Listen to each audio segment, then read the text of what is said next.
என்ன டாபிக் பார்க்க போறோம் அப்படின்னா டைப்ஸ் ஆஃப் ட்ரிங்கர்ஸ். எத்தனை விதமான குடிப்பவர்கள் இருக்காங்க அப்படின்னு பார்க்க போறோம். ஃபர்ஸ்ட் என்ன அப்படின்னா அப்படின்னா வருஷத்துக்கு ஒரு தடவை குடிக்கிறது. அவருக்கே தெரியும் பாட்டிலா இங்கிலீஷ் வச்சிருப்பாரு, ஆனா குடிக்க மாட்டாங்க. வருஷத்துக்கு ஒரு தடவை குடிப்பாரு. அந்த பாப்பா குடிக்க ஸ்டிமுலேட் ஆக மாட்டாங்க. இல்ல வேற விதமா சொல்லணும் அப்படின்னா வருடத்திற்கு 2 தடவை 3 தடவை குடிப்பார். பொங்கல், தீபாவளி, கிறிஸ்துமஸ் பண்டிகை மட்டும் அவர் பர்பஸ் மட்டும் தெரியும். வருஷத்துக்கு 2 தடவை குடிப்பா. நீங்க கம்பேர் பண்ணாலும் குடிக்க மாட்டாங்க. ஃப்ரெண்ட்ஸ் கம்பேர் பண்ணாலும் குடிக்க மாட்டாங்க. ஓகேவா? செகண்ட்னா ப்ரொஃபஷனல். ப்ரொஃபஷனல் யாருன்னா வெளித்தொடர்றதை மறைக்கிறவங்க.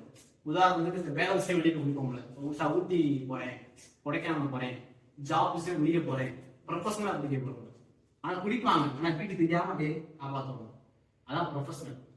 மூணாயிரம் சோசியல் ட்ரிங்க். வீட்டுக்கெல்லாம் தெரியும், சில வீட்லயே குடிப்பாங்க, சொசைட்டிலயும் தெரியும், ஆனா குடிப்பாங்க லிமிட்டா இருப்பாங்க, அளவோட. சார் வேலைக்கு போறேன், 10ஆம் வேலைக்கு போறேன், குடிக்கிறேன் சார். தோட்டத்துக்கு போறேன், குடிக்கிறேன் சார். அவருக்கும் தெரியும், ஆனா வீடு செய்யணும், பிரச்சனை பண்ணலாம் போல, அதை புரியாத நல்லது விட்டுருவாங்க. 4வது தான் ப்ராப்ளம். நம்ம ப்ராப்ளம் தான் குடிச்சா நம்ம இருக்கோம், ஏதாவது ப்ராப்ளம் பண்ணியிருக்கோம், இல்லையா சினிமா செஞ்சிருக்கோம். இந்த ப்ராப்ளம் பண்ணாத வரைக்கும் கரெக்ட். முதல்ல குடிக்கிறதே தப்பு.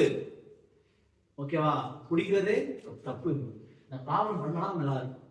குடிக்க எப்படி அவாய்ட் பண்ணணும், அதை மட்டும் தான் நம்ம யோசிக்கணும். Okay okay.